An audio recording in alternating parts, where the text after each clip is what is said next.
Bienvenue sur cette édition spéciale.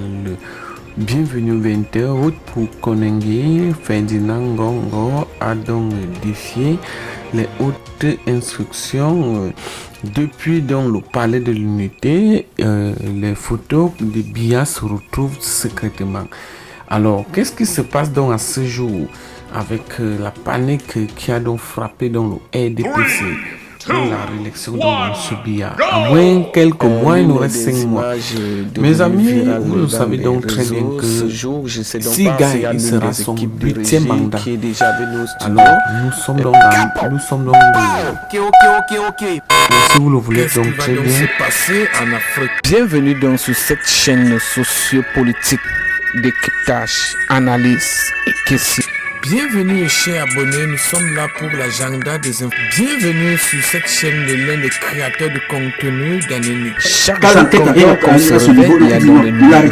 Nous sommes avec vous, madame et monsieur. Et c'est le même monsieur, bienvenue pour c'est-à-dire monsieur Biya, qui prend ce type-là, qui a des casseroles du Covid, des casseroles de Covid, des casseroles de Kangé. Pour ne citer que ces casseroles-là, mais monsieur Biya, c'est bon, le même type qui a détruit le Cameroun. Je ne vous parle pas des crimes physiques. Il est impliqué dans des crimes physiques. Vous avez suivi les filles que je vous présente ici régulièrement, qui parlent, qui dénoncent.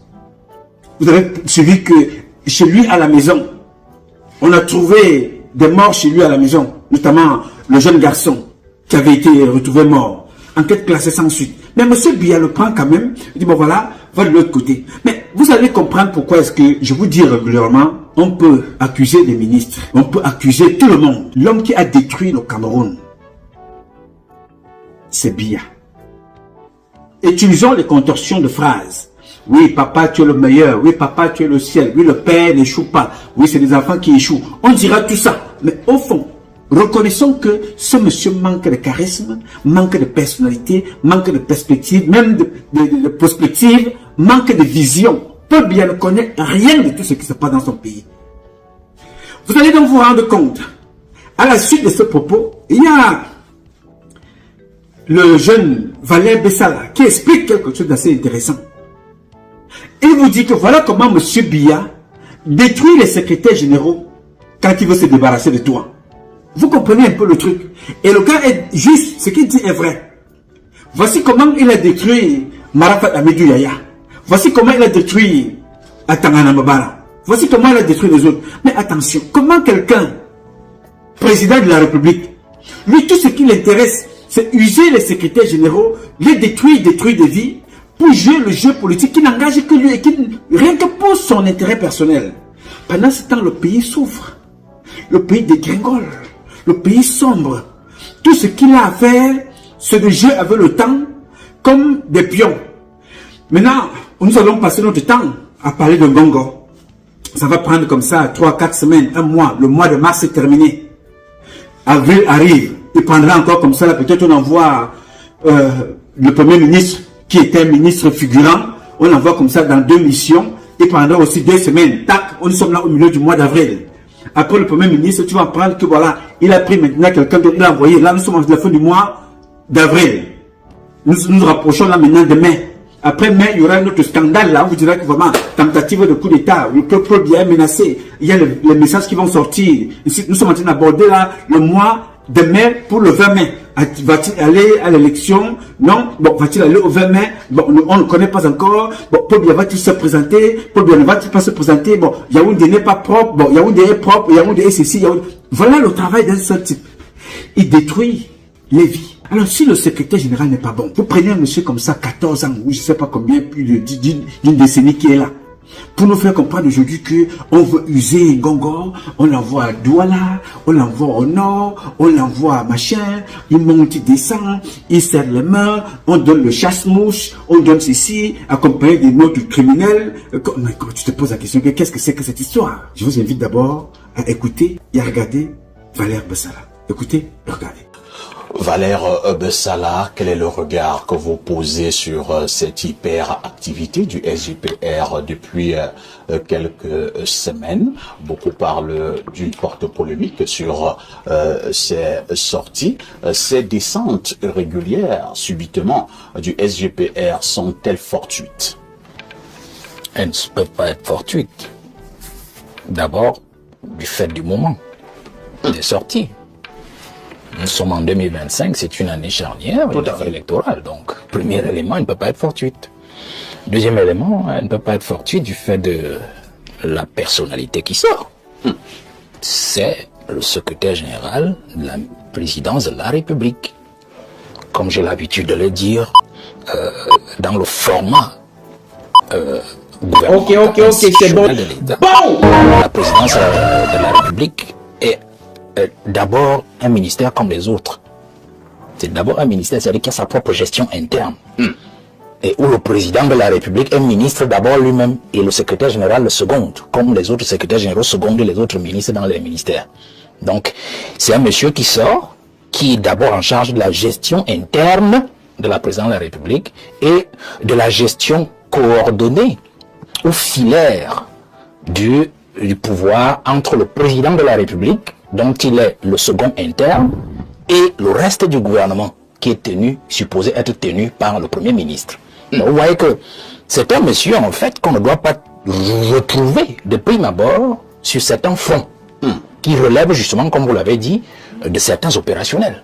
C'est-à-dire de prime abord, sur certains fronts. Donc ça, c'est le deuxième élément qui montre que c'est pas fortuit.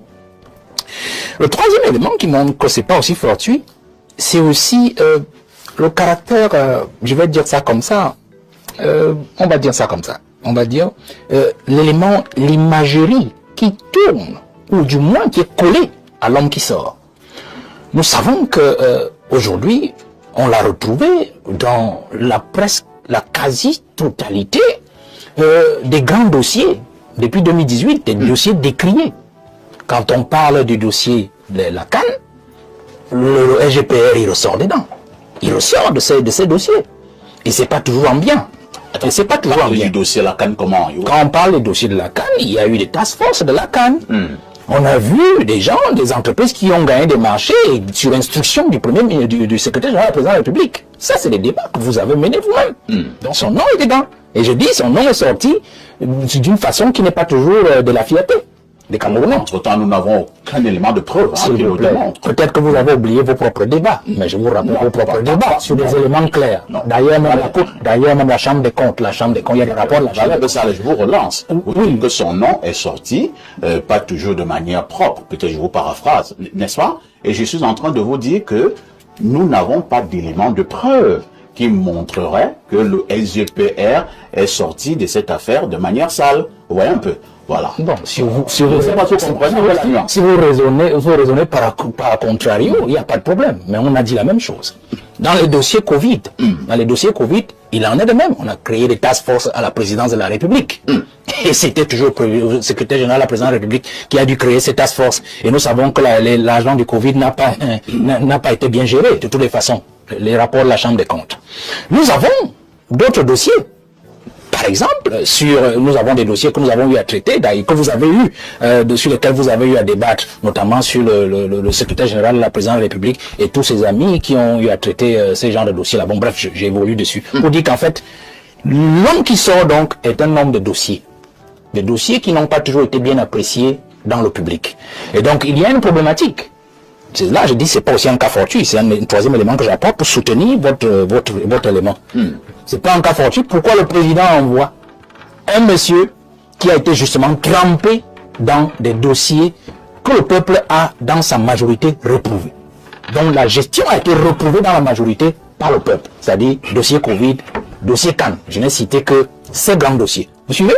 Alors, moi je rentre donc dans la logique. Peut-être le professeur n'a pas voulu aller au fond de l'affaire. Par prudence. Je dis ceci, le président de la République est dans un manège. Il est dans un manège, le professeur a parlé de guitare, des cordes de la guitare, il est justement dans un jeu simple. Prenons, je pense seulement certains cas. La gestion des secrétaires généraux de la présidence de la République est claire par Paul Biya. Généralement, quand il commence à vous utiliser de cette façon-là, à vous faire sortir, à vous faire du bruit dans la cour, généralement il va se débarrasser de vous, ou alors il vous réserve bientôt un autre destin. Prenons un simple cas. Moi je dis toujours un simple cas. Nous avons Marafa Amidou Yaya. Oui. Vous vous souvenez de 2002. 2002 avec l'élection manquée. Les initiatives municipales manquées de 2002, juin 2002 sur Congo Dima. qui avait été envoyé dans la cour pour amener l'affaire au clair, c'était Marafa qui était SGPR. Il a même dû cumuler pratiquement SGPR et Minat. Bon, je ne dis pas que c'était une sanction puisqu'on l'avait nommé Minat, on l'avait confirmé à ce poste plus tard. De toutes les façons, il avait quitté la présidence pour aller ministre de l'administration territoriale. Nous prenons un autre cas, même Jean-Marie Atanmabara. Bon, pour lui, le cas était pratiquement dans les grèves estudiantines de 2005. 2005, où il avait été accusé d'être l'instigateur alors qu'il y avait déjà notre ministre de l'enseignement supérieur, puisque son poste précédent était ministre de l'enseignement supérieur avant d'aller secrétaire général de la présidence de la République en 2002. On est d'accord. Et donc en 2005, on l'avait soupçonné effectivement d'être de cette affaire-là et il avait dû procéder par intervention en 2005 pour convoquer les étudiants et causer avec eux alors qu'il y avait un ministre de l'enseignement supérieur. Donc vous voyez qu'on était à la veille de son départ, c'est-à-dire puisqu'il est parti en 2006. On ne dit pas qu'il était derrière l'affaire, mais de toutes les façons, il était sorti de la présidence pour aller régler une situation dont était à la charge un ministre opérationnel. C'était ça le fond de votre question. Vous voyez, la même chose avec Marafa, un ministre opérationnel, Minat. Marafa allait organiser les élections, du moins corriger la copie du Minat. Vous voyez donc que dans cette logique, et le procès n'est pas le fond de l'affaire, le SGPR sort pour aller, par exemple, à Odalo Mayokani, dans une affaire qu'aurait pu régler le ministre de la Faune, ou le ministre de l'administration territoriale, l'affaire du parc Mambetbet, vous voyez, dans le Mayokani.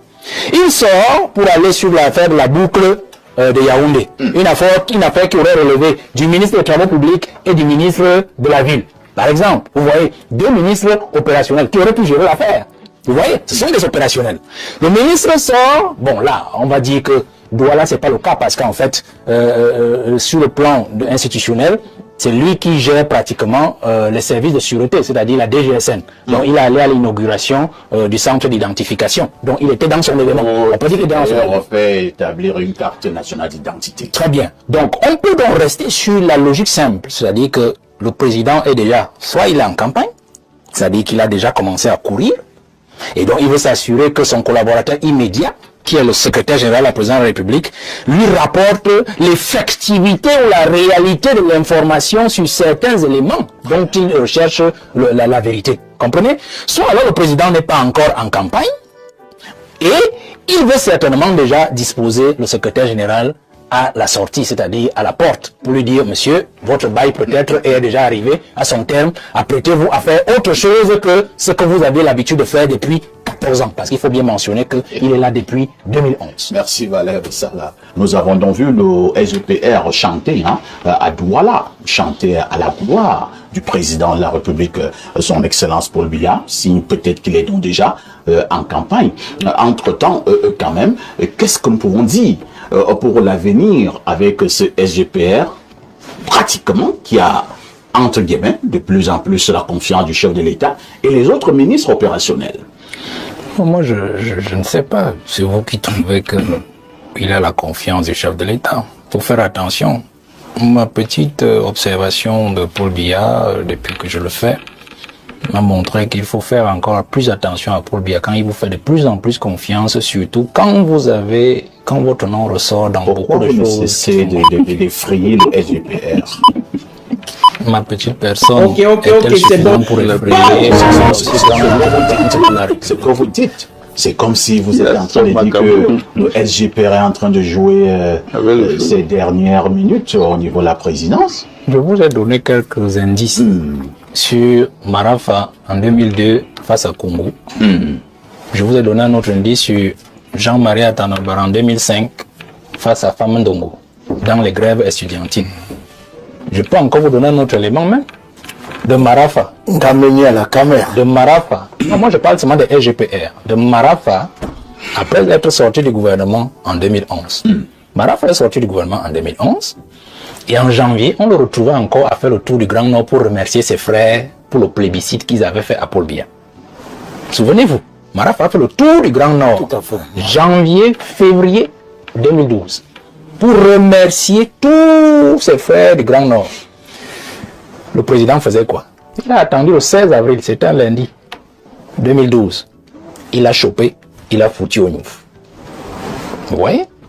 Voilà votre SGPR qui se balade. Nous disons tous, il y a les dossiers CAN 2019, les Task Force. On n'en parle plus. il y a les dossiers Covid. On n'en parle plus. Il y a les dossiers même de la SNH qui sont là, l'affaire Savannah et tout ça. Mais est-ce qu'on a besoin? Vous-même vous hochez la tête, donc vous comprenez que nous ne lui posons rien sur la tête. C'est posé des pluies. C'est lui-même qui a pris son fardeau, il s'est mis sur la tête. Et donc, le président, quand il vous fait déjà ça, je vous ai pris des indices, il vous passe déjà un message, en fait.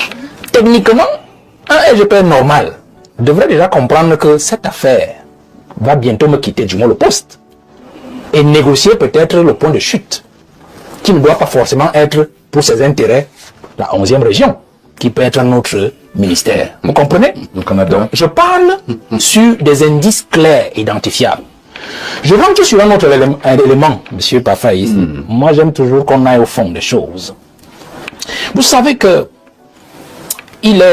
quand le professeur parlait tout à l'heure, non, on a dit information, monseigneur, voilà. Merci beaucoup à cette téléspectateur. Pourquoi est-ce que vous voyez que même ces descentes-là sont des prétextes que le président utilise pour pouvoir régler certains problèmes qu'il n'a pas pu régler lui-même directement, ou par des voies plus autorisées. Vous pensez que le SGPR, qui est censé aller inaugurer le centre d'identification de la DGSN, peut prendre celui d'aller rencontrer Monseigneur Cléda, de son propre chef? Vous avez dit qu'il se balade avec la photo du président sur son chapeau. Tout à fait. Pour dire qu'en fait, je suis l'envoyé du chef. Ça veut dire que le président a profité, du moins a utilisé un prétexte. Tout à fait. C'est-à-dire ces inaugurations, ces descentes, pour aller vers des gens vers lesquels il ne peut pas aller de lui-même ou alors tout simplement par des voies les plus autorisées. Ça veut dire que vous comprenez même que cette inauguration du centre n'était qu'en fait un bluff. En fait, la véritable mission, c'était d'aller voir Cléda. Parce que Cléda, c'est l'église. Et le chef Sawa. Merci, M. Ona. Cléda, c'est l'église. Et nous savons ce que l'église nous a annoncé en janvier. Avec tout le bruit qu'on a connu. Vous comprenez? C'est-à-dire que, et si on ajoute dans le chef Sawa, merci M. Ona, le chef Sawa a un problème aujourd'hui aussi. Et là, je rentre encore dans un sujet que les gens n'aiment pas entendre.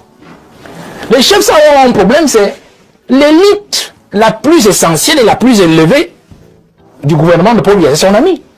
Son ami est couché en Europe. Il est malade. Il est souffrant. Le ministre de la Justice. Les chefs Sawa ont un problème. Maintenant que ton ami Paul Biya, il est accouché là-bas, on fait comment si quelque chose lui arrive? Parce qu'il y a aussi cette question aujourd'hui. Nous allons déjà vers la transition. Si jamais vous ne voulez plus le pouvoir, M. Paul Biya, mais l'autre là, il est couché là-bas. On fait comment? Donc, c'est sûr que le SGPR allait le rassurer. Mais attention aussi à Paul Biya sur ce point. Vous savez que la présidence de la République, le SGPR a été en constant porte-à-faux avec le ministre de la Justice. Dans les dossiers Cannes, dans les dossiers Covid, où le ministre Laurent Esso lui a toujours barré le chemin sur plusieurs types de dossiers. On l'a vu, une confrontation. On a même eu une confrontation dans l'affaire Martinez-Zoro. L'affaire Martinez-Zoro, où il était clair qu'il y a un camp ministre de Justice, il y a un camp secrétaire général de la présidence de la République. Ah bon? Et donc, quand on l'envoie à Douala, rencontrer le chef Sawa, faites attention, il est très vicieux. Parce qu'il peut aussi dire au chef Sawa, voilà le monsieur qui a rendu mon ami, votre fils malade. Valère Bossala. Non, je vous le dis, c'est mon temps de parole. C'est mon temps de parole. Il est très vicieux. Parce que dans ce combat, est-ce que vous n'allez pas dans vos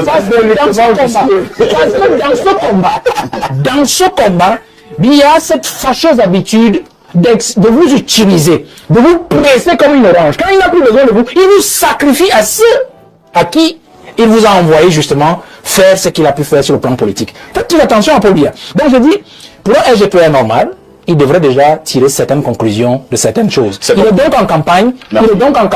Pour moi, il est en campagne. Mais je me dis aussi, et je sors par là si vous me permettez, pour essayer de boucher un trou. Vous savez qu'on a un problème aussi. Il faut que le peuple le sait. Mais je sais que vous ne voulez pas en parler. Peut-être parce que vous vous sentez en danger. Nous, on est en danger depuis. Nous savons que le président est en danger du fait de tout ce qui l'entoure et qui pense qu'il n'est pas bon pour lui, qu'il se représente encore. Et on le présente le secrétaire général de la présidence de la République comme le chef de proue de ceux qui justement sont prêts à prendre le pouvoir au cas où il n'arrive pas en octobre ou au cas où peut-être il revenait à abdiquer. Faites très attention. Et donc, l'amener déjà à faire une pré-campagne dans la campagne annoncée est déjà une façon de l'emballer dans sa propre cause. C'est-à-dire qu'il sera difficile certainement pour lui de poser sa candidature parce qu'on lui dira, mais monsieur, vous avez déjà fait la campagne pour le président de la République. D'où vient-il encore que vous venez faire votre propre campagne? Vous lisez dans une boule de cristal, hein, Valère. Bien, vous avez donc écouté attentivement notre frère Valère Bessala, qui a la particularité de dire des choses avec beaucoup de lucidité. Nous ne sommes pas d'accord sur tout, mais il faut quand même reconnaître, lui donner le mérite de dire un certain nombre de choses de façon claire, avec beaucoup de pertinence. On lève les lunettes de mon ami Augustine, de dire des choses avec beaucoup de pertinence. Il explique. Voilà donc ce que je vous disais à l'entrée, le Covid-Gate,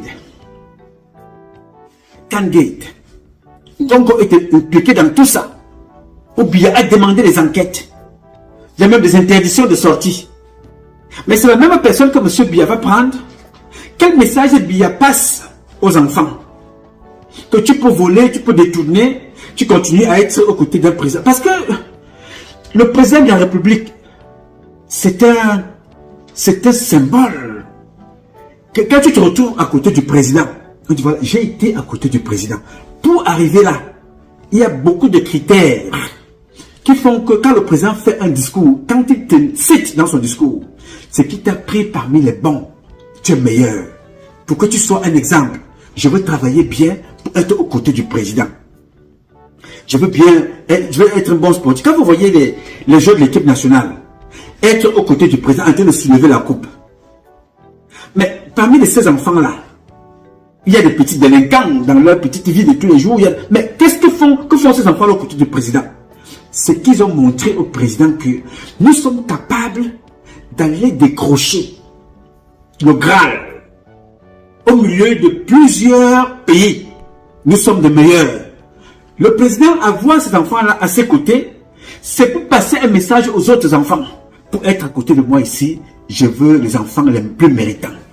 Ceux qui sont capables de lever haut le drapeau du Cameroun. Ceux qui sont capables de représenter individuellement avec expertise. C'est bon. Voilà, valeureux. Vous êtes allé à l'école, vous êtes bon, comme Bigolet, le président a parlé de lui. Les footballeurs, le président parle d'eux. Ganou, Francis, le président parlera de lui. Sa femme va se filmer avec Francis Ganou.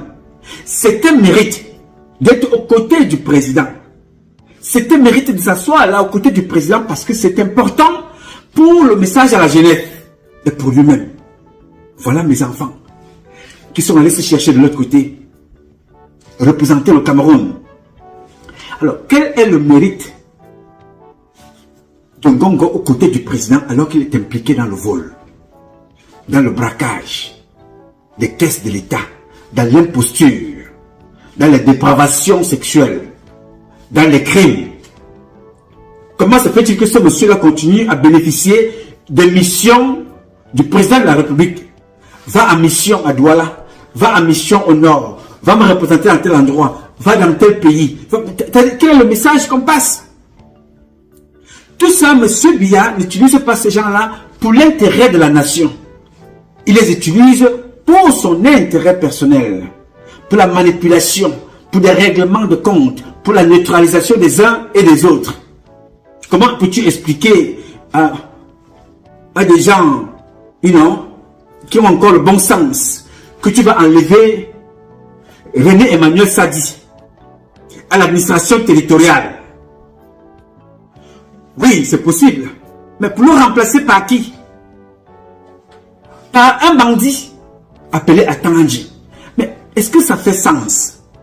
Quel message M. Biya passe après autant d'années donc aux affaires avec des comportements comme ça?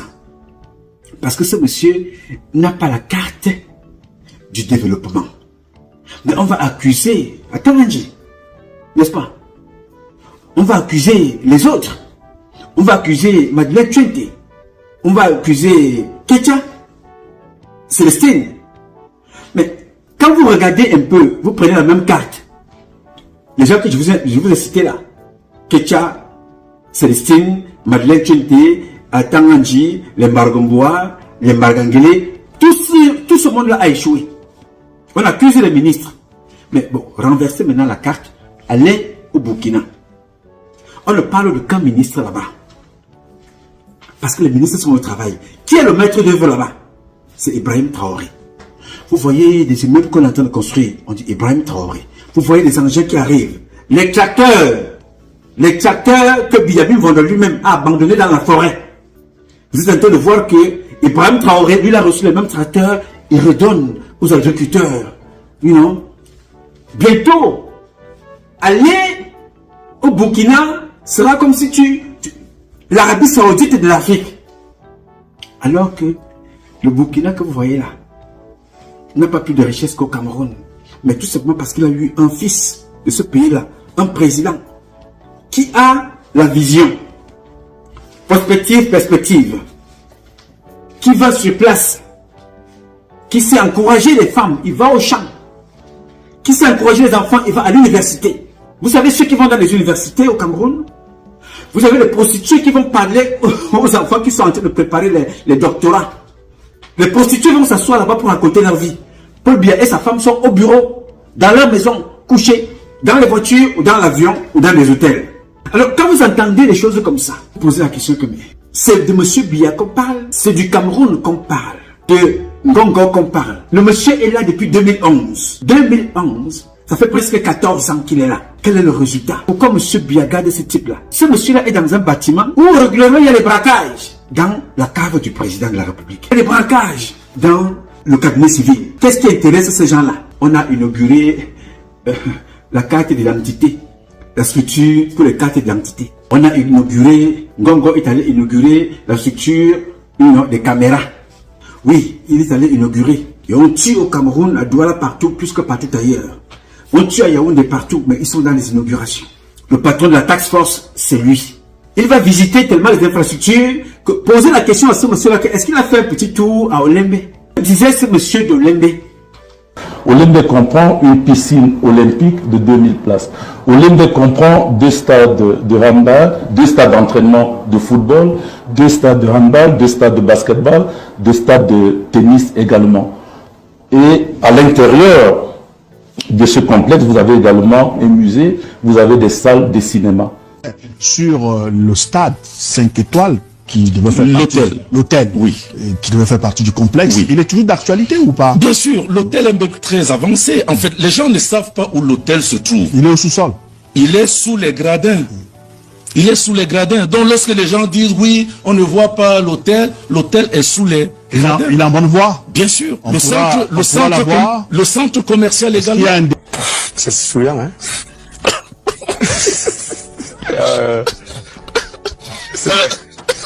C'est très souriant. Que disait-il? Comme vous venez d'écouter là, il y avait des hôtels, il y avait des duplex, il y avait même des appartements, il y avait des sous-sols au Lemé. Des milliards et des milliards enterrés. L'autoroute, les routes, Douala Yaoundé, des milliards et des milliards enterrés. Les péages au Cameroun, l'argent a été volé avec la complicité du même Ngongo. Magloire, c'est la femme Fouda, au premier ministère, une association de voleurs, de bandits. Aucun projet n'a vu le jour. Là où on vend quelque chose à 10 000 francs CFA, au Cameroun c'est 10 milliards. 10 000 francs CFA. Au Cameroun c'est 10 milliards. J'ai donné des directives au gouvernement, au Premier ministre, au ministre des Finances, au ministre de la fonction publique, à tout le gouvernement, pour qu'ils montent dans cette lutte. Nous ne pouvons pas lutter contre la pauvreté en laissant les gens détourner les fonds publics. Ça n'aboutit pas. Et on vous parle d'élection. Et on vous parle du fait qu'il va user les secrétaires généraux. Paul Biya a usé Bargangele. Paul Biya a usé Atangana Mabara. Paul Biya a usé Marafa Amidou Yaya.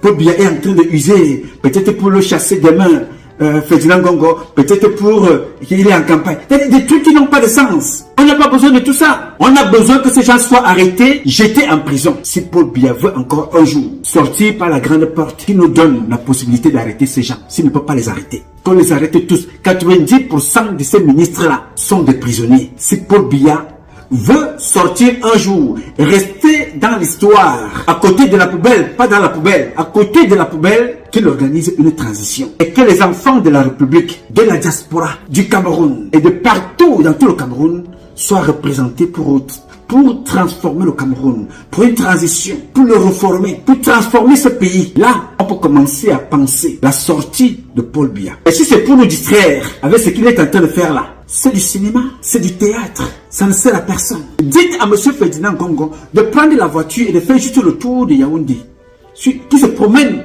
à Yaoundé, qui regarde les rues de Yaoundé, les poubelles, et tous les maires de cette ville-là sont des prostituées, des sodomophones, des homosexuels promoteurs actifs. Voilà les villes de Yaoundé.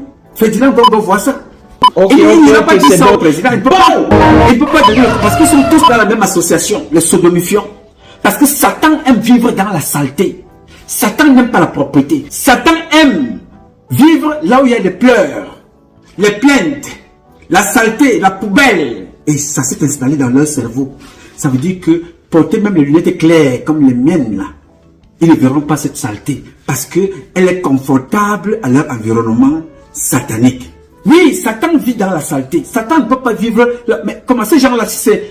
Mais regardez un peu. Regardez ce qui se passe.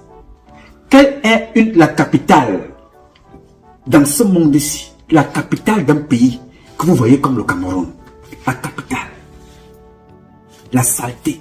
Quelle est cette capitale-là? Donnez-moi un nom. Et vous avez donc Ngongo qui se promène, il serre les mains et raconte les vies. Il raconte sa pauvre vie. Et on va nous parler d'élection. Vous connaissez ma position. Je ne suis pas pour une élection au Cameroun avec M. Biya. Je ne peux pas être d'accord pour une élection. Je le dis depuis 32 ans, depuis le Cameroun. Quand vous regardez mes frères de l'AES parler de transition chez eux, nous sommes parmi ceux-là qui, quand le Cameroun, nous avons implémenté avec le CCT, le Conseil camerounais de transition, depuis 32 ans, parce que je ne crois pas à une élection. Donc, je respecte ceux qui croient, ça c'est leur programme. Ça ne veut pas faire de moi leurs ennemis, non, ça fait de moi leur adversaire idéologique. Que tu sois du côté de l'opposition, tu ne fais pas de moi, je ne fais pas de toi ton ennemi, je ne fais pas de toi ton ennemi à battre. Je fais de toi un adversaire coriace, idéologique. Je te prouve par A plus B que ton programme politique n'est pas le bon. Sauf si, comme tout le monde, chacun a un intérêt dans sa vision, dans sa stratégie. Il y a des gens que Paul Biya peut se représenter là. 7 ans, il va gagner. Presque arrivé à la fin de cette édition spéciale depuis nos centres de production. Nous décryptons, nous analysons et nous posons la problématique. Alors, bienvenue sur cette chaîne politique d'Afrique. Décryptage, analyse, comme je vous expliquais. Madame et monsieur, rebonsoir à tous et bienvenue pour que cette prochaine édition du 20h, si vous le voulez, donc très bien. Bao!